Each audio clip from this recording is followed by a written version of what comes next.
वंदे मातरम मेरे प्यारे विद्यार्थियों, आप लोगों का एग्ज़ाम होने वाला है, इसके लिए ऑल द बेस्ट। ये महिला सशक्तिकरण का 2023 का सेकेंड ईयर के लिए पहला वीडियो है। ये paper BA second year Vikram विश्वविद्यालय के विद्यार्थियों के लिए आया हुआ था। बीए बीकॉम बीएससी सभी के लिए यह कंपलसरी पेपर है। तो सभी कोर्स के विद्यार्थी जो भी सेकेंड ईयर में हैं, चाहे रेगुलर हों प्राइवेट हों, किसी भी विश्वविद्यालय को हो मध्य प्रदेश के, उनके लिए ये सेम सिलेबस है, इसलिए सभी देखिए। 51वां प्रश्न, इसके पहले का जो स्टार्टअप जो वाला पेपर था आपका इंटरप्रेन्योरशिप उद्यमिता विकास, उस पर मैंने वीडियो बना दिया है। ये उसी का अगला पार्ट है, FC2 का पार्ट बी, वुमन एम्पावरमेंट, महिला सशक्तिकरण। 51वां क्वेश्चन है 51, महिला सशक्तिकरण का क्या अर्थ है? The meaning of woman empowerment is, क्या है इसका? इसका अर्थ है महिलाओं में समाज में महिलाओं का आर्थिक विकास, economic development of women in the society. Next, महिला सशक्तिकरण के आयाम क्या हैं? तो ये सभी महिला सशक्तिकरण के आयाम हैं, इसका डी आंसर सही है। नेक्स्ट क्वेश्चन है, घरेलू हिंसा निरोधक अधिनियम पारित हुआ था, तो जो डोमेस्टिक वायलेंस प्रिवेंशन एक्ट 2005 में आया था। इसकी तारीख भी पूछी जाएगी शायद आगे आने वाले सवाल में, इसलिए इसका ए ऑप्शन सही है। नेक्स्ट क्वेश्चन नंबर 54, देखिए अगर आपको लगे कि मैं फास्ट बोल रहा हूँ तो प्लेबैक से उसको स्लो कर लीजिए, और अगर आपको लग रहा है मैं धीमे बोल रहा हूँ तो उसे अपने हिसाब से एडजस्ट कर लीजिएगा। थोड़ा इनलार्ज कर देता हूँ, हाई क्वालिटी पर देखिएगा वीडियो ताकि आपको ये क्वेश्चंस भी नजर आए। नेक्स्ट क्वेश्चन है, क्वेश्चन नंबर 54 है, घरेलू हिंसा के दायरे में शामिल है, क्या है? डोमेस्टिक वायलेंस में क्या क्या आ जाता है? सुरक्षा का संकट, आर्थिक क्षति, स्वास्थ्य का संकट। तो 54 का डी ऑप्शन इसमें सही है। ये सभी चीज़ें घरेलू हिंसा के अंतर्गत आती हैं। किसी भी राष्ट्र की प्रगति का सर्वोत्तम थर्मामीटर है वहाँ की महिलाओं की स्थिति। The thermometer of progress of any country in the position of women of that country. ये स्टेटमेंट किसका है? ये ऐसा किसने कहा था? ये कहा था हमारे युवाओं के प्रेरणादायक स्वामी विवेकानंद जी ने। क्वेश्चन नंबर 55 का सी ऑप्शन सही है। नेक्स्ट क्वेश्चन है 56, अग्नि प्रक्षेपास्त्र कार्यक्रम से जुड़ने के बाद टेसी थॉमस को किस नाम से जाना जाने लगा? तो जो टेसी थॉमस जी जो हैं, ये अग्निपुत्री, ठीक है, अग्निपुत्री नाम से जानी गई, क्योंकि ये अग्नि जो मिसाइल बन रही थी उसमें इनकी महत्वपूर्ण भूमिका थी। DRDO में अभी भी कार्यरत हैं, और ये आपके सिलेबस में इसलिए क्वेश्चन पूछा गया था। टेसी थॉमस का जो जन्म है वो 1963 यानी 1963 में हुआ था केरला में। ऐसा हो सकता है आप आने वाले एग्जाम में पूछा जाए। नेक्स्ट क्वेश्चन है, मैरी कॉम का नाम किस खेल से जुड़ा हुआ है? तो ये बॉक्सिंग से जुड़ा हुआ है, और ये मणिपुर से संबंध रखती हैं। इनका भी आप जन्म देख लीजिएगा कब हुआ था। टेसी थॉमस कौन है? एक रानी खिलाड़ी, समाजसेवी है, एक प्रक्षेपास्त्र वैज्ञानिक, अभी अभी चर्चा हुई है, अब मिसाइल साइंटिस्ट हैं ये, और ये किस नाम से जानी जाती हैं? अग्निपुत्री। ये टेसी थॉमस जी जो हैं, DRDO के बारे में भी आप थोड़ा सा पढ़ लीजिएगा, इसके बारे में भी क्वेश्चन आ सकता है। क्वेश्चन नंबर 59 देखते हैं, दुनिया का सबसे अनोखा आंदोलन चिपको आंदोलन को शुरू करने का श्रेय किसे दिया जाता है? किसको क्रेडिट दिया जाता है? तो सही ऑप्शन ये दोनों ए और बी नहीं है, सी ऑप्शन भी नहीं है, डी ऑप्शन है गौरा देवी। ठीक है, 59 का राइट आंसर है गौरा देवी। इनका जन्म 1925 में हुआ था, उत्तराखंड से ये संबंध रखती हैं, याद रखिएगा। क्वेश्चन नंबर 60, किस पंचवर्षीय योजना से महिलाओं से जुड़े मुद्दों के प्रति कल्याण की बजाय विकास के दृष्टिकोण को अपनाया है ना? 5 year plan the issue related to women there is view of development instead of welfare. यानी पहले कल्याण की बात की जाती थी, लेकिन जो 5वीं पंचवर्षीय योजना है उसमें ये बात रखी गई कि महिलाओं का कल्याण नहीं, महिलाओं के विकास की बात की जाए। ठीक है, और ये 5वीं पंचवर्षीय जो योजना थी 5 ईयर्स प्लान, वो 1974 से चला था। ठीक है, 1974 से 78 के बीच। और 5वीं पंचवर्षीय योजना का प्रमुख नारा गरीबी उन्मूलन था। क्वेश्चन नंबर 61, किसके नाटकों में पर्दा प्रथा का उल्लेख मिलता है? तो देखिए वैदिक युग में तो थी नहीं, पर्दा प्रथा का उल्लेख भारतेंदु हरिश्चंद्र के नाटकों में है, बी ऑप्शन इसका सही है। क्वेश्चन नंबर 62, सावित्रीबाई फुले का जन्म किस राज्य में हुआ था? तो महाराष्ट्र राज्य में हुआ था। सावित्रीबाई फुले जो हैं भारत की पहली महिला शिक्षिका भी हैं। इन्होंने सबसे पहले लड़कियों के लिए स्कूल खोला था 1848 में, ऐसा भी पूछा जा सकता है, इसलिए आप इस बात को याद रखिएगा जो मैं बीच बीच में बता रहा हूँ, है ना? इनका जन्म कब हुआ था? 3 जनवरी 1831 में हुआ था। 1831 में इनका जन्म हुआ था। क्वेश्चन नंबर 63 है, समाज में भारतीय महिलाओं की स्थिति में किस काल के दौरान अधिक गिरावट आई? तो जो गिरावट आई थी वो मिडवियल पीरियड में आई थी, मध्य युग में आई थी। क्वेश्चन नंबर 64 है, ये थोड़ा ब्लर है, मैं आपको पढ़ के सुनाता हूँ। Whose name is connected to the Muslim property right issue dispute. इसका जो क्वेश्चन है, मुझे इसका रेफरेंस नहीं मिला है, तो इसका साहबानो मिल रहा है, और अभी भी ये केस लगा हुआ है।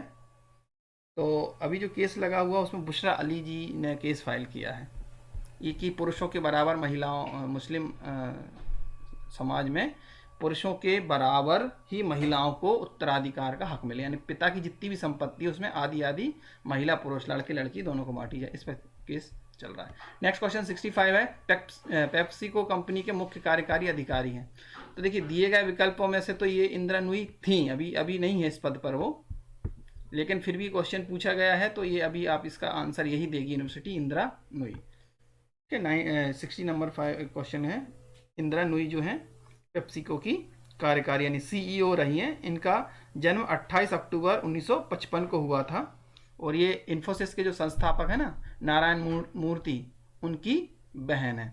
इनका नाम क्या है? इंदिरा कृष्णमूर्ति नुई।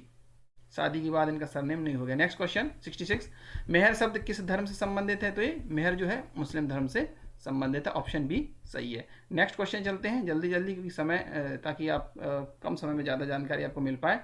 आईपीयू की रिपोर्ट 2015 के मुताबिक महिला जनप्रतिनिधियों के संदर्भ में वैश्विक स्तर पर भारत का कौन सा स्थान है, यानी कौन सी रैंक है?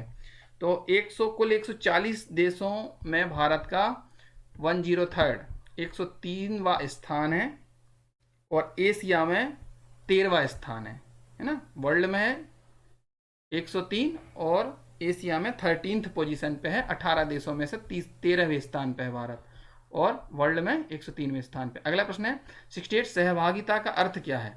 सबका पतन, सबका विकास, एक साथ चलना, या किसी भी कार्य में एक भाग या कुछ बांटना। जैसे कोलैबोरेशन क्या होता है? एक दूसरे का आदान प्रदान किया जाता है, क्योंकि देखिए विकास तो होता है, आदान प्रदान के बाद विकास भी होता है, और एक साथ किया जाता है कार्य। ठीक है, और इसमें लिखा है द डिस्ट्रीब्यूशन ए पार्ट और समथिंग इन एनी वर्क। तो इसका जो है दोनों सही होना चाहिए, बी और सी। अब एक ऑप्शन देना हो तो सी ज़्यादा सही है, बाकी यूनिवर्सिटी आपको लास्ट में एक फाइनल आंसर की देगी। क्वेश्चन नंबर 69, रानी अहिल्याबाई किस राज्य की रानी थी? तो ये होलकर राज्य की रानी थी, इंदौर से इनका संबंध है। क्वेश्चन नंबर 69 का सी सही है। 70वां प्रश्न, question number 17, fifth 5 year plan implemented in the year. 5वीं पंचवर्षीय योजना का देखिए आ गया ये 74 से 78, यानी 1974 से 1978 तक चली। ये ऑप्शन इसका सही है। नेक्स्ट क्वेश्चन है, भारतीय तलाक अधिनियम कब से प्रभावी हुआ? इंडियन डाइवोर्स अमेंडमेंट एक्ट की बात हो रही है। इंडियन डाइवोर्स एक्ट नहीं, Indian divorce amendment act came in effect from 3 अक्टूबर 2001। 3 अक्टूबर 2001 से ये क्या हुआ? प्रभावी हुआ। क्वेश्चन नंबर नेक्स्ट क्वेश्चन है, किस युग में पति की मृत्यु के उपरांत पत्नी पुनर्विवाह कर सकती थी?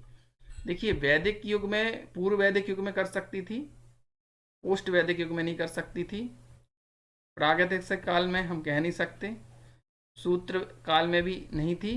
तो इसका ऑप्शन ऋग्वेद में बैठता है, जो भी तक प्रमाण है ऋग्वेद में समानता का पूरा अधिकार था, और कुछ पुनर्विवाह की भी बात की गई है। पूर्व वैदिक काल में काफ़ी अच्छी स्थिति थी महिलाओं की। तो इसका 72 का डी ऑप्शन होना चाहिए। 73, घरेलू हिंसा अधिनियम 2005 कब प्रभाव में आया? Domestic violence act 2005 came in effect या इनटू फोर्स कब आया? तो ये आया था 26 अक्टूबर 2006 को। ठीक है, 26 अक्टूबर 2006 में ये प्रभावी हुआ था। बना 2005 में था, लेकिन ये प्रभावी हुआ है। 2 डेट होती है, एक तो कानून बनता है और उसमें लिखा होता है कि कब से लागू होगा। नेक्स्ट क्वेश्चन है, महिलाओं के पुनरुत्थान, इसको थोड़ा सा ब्लर है इसलिए ये थोड़ा सा छोटा कर देते हैं इसको।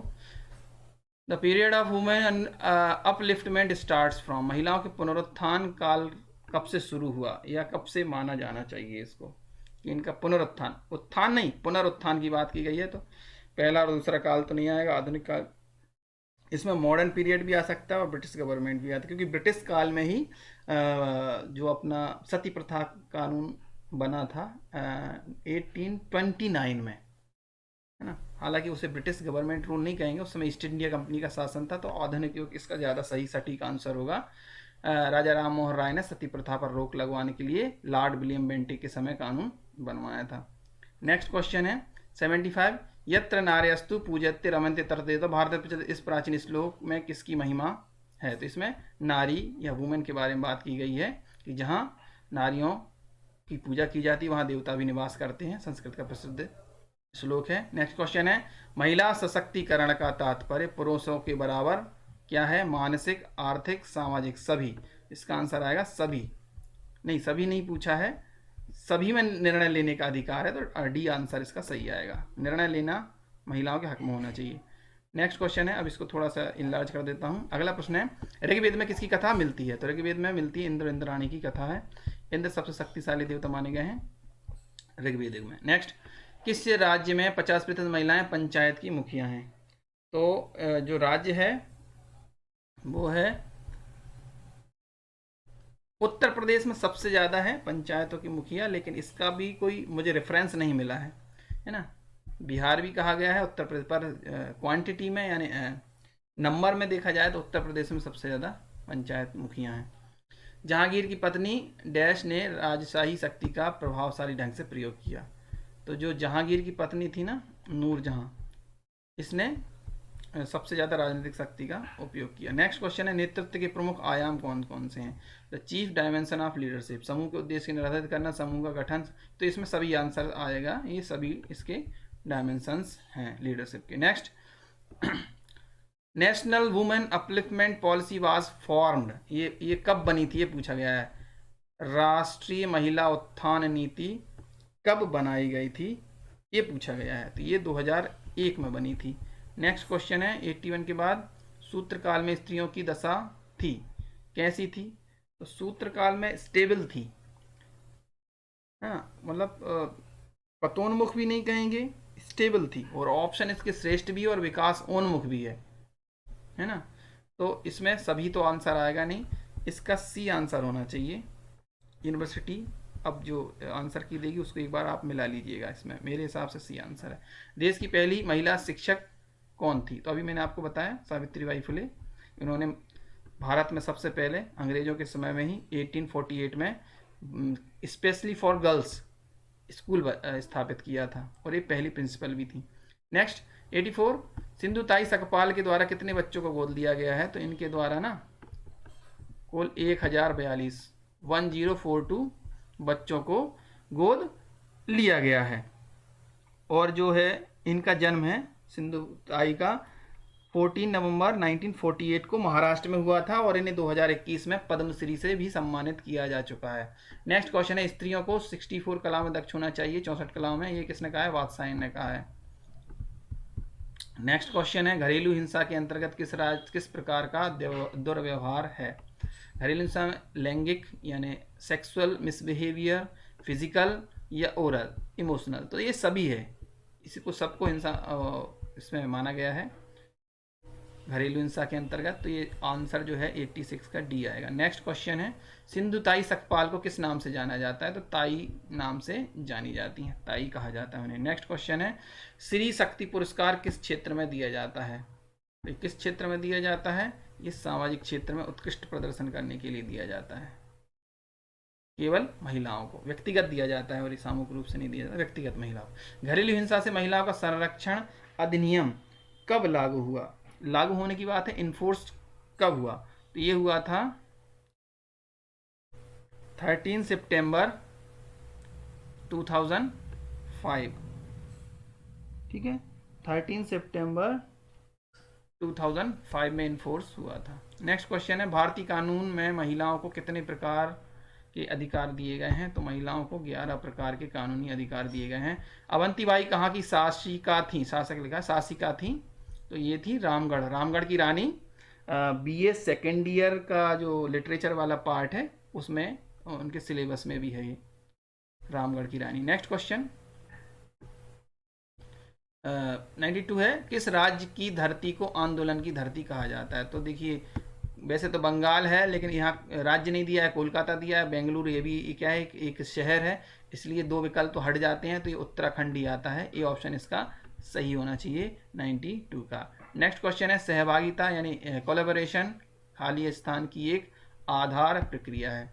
तो देखिए यहाँ ग्रुप भी है और समूह भी, पर डुअल का अर्थ है कि एक व्यक्ति एक समूह के साथ, या समूह समूह के साथ, या व्यक्ति व्यक्ति के साथ, दो पक्ष होना जरूरी है कोलैबोरेशन के लिए, है ना। तो बी आंसर, बी ऑप्शन इसका सही होगा। नेक्स्ट क्वेश्चन पे चलते हैं, थोड़ी क्वेश्चन बचे हैं।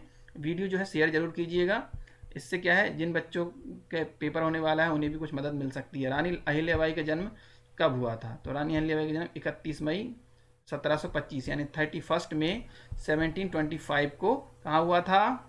कमेंट बॉक्स में बताना, ठीक है। 1978 1925 में हुआ था, इतना तो है। नेक्स्ट क्वेश्चन है, भारत में राज्यसभा में महिला आरक्षण बिल कब पारित किया गया?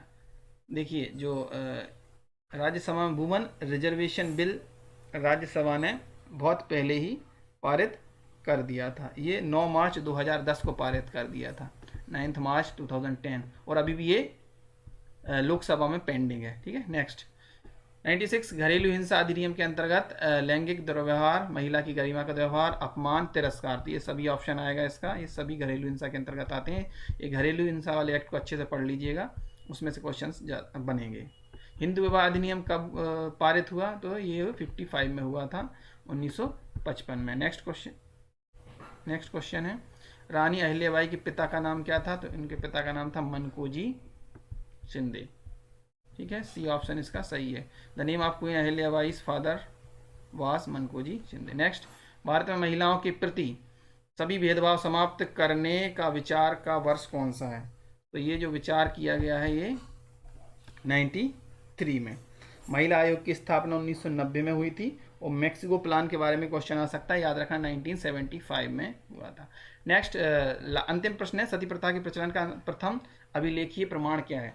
इससे पहले मैं आपको बता देता हूँ, पेपर किसी का भी हो, BA, BCom, BSc home science, BCA, BBA, सभी सेकेंड ईयर के विद्यार्थियों के लिए कंपलसरी है। फाउंडेशन के कोर्स के अंतर्गत आपको पता है, जैसे फर्स्ट ईयर में आपने पर्यावरण पढ़ा, इस साल आपको स्टार्टअप पढ़ना है, पिछले साल आपने योग एवं ध्यान पढ़ा, तो इस बार महिला सशक्तिकरण पढ़ना है, और सभी यूनिवर्सिटी के पेपर आप देखिए। सती प्रथा के प्रचलन का प्रथम अभिलेखीय प्रमाण यानी रिटर्न रिकॉर्ड एविडेंस जो है वो मध्यकाल में मिलता है। इब्न बतूता ने इसका पूरा उल्लेख किया है, जब वो उज्जैन से विदिशा के रास्ते में था, तब उसने आंखों से देखा था कि एक किस प्रकार एक स्त्री को जलती हुई चिता पर बिठाया जा रहा था उसके पति के साथ, और इसे देखकर वो बेहोश हो गया था। इब्न बतूता 1313 के आसपास मोहम्मद बिन तुगलक के समय में आया था, ठीक है। तो इतनी जानकारी काफ़ी है, थैंक यू फॉर वॉचिंग।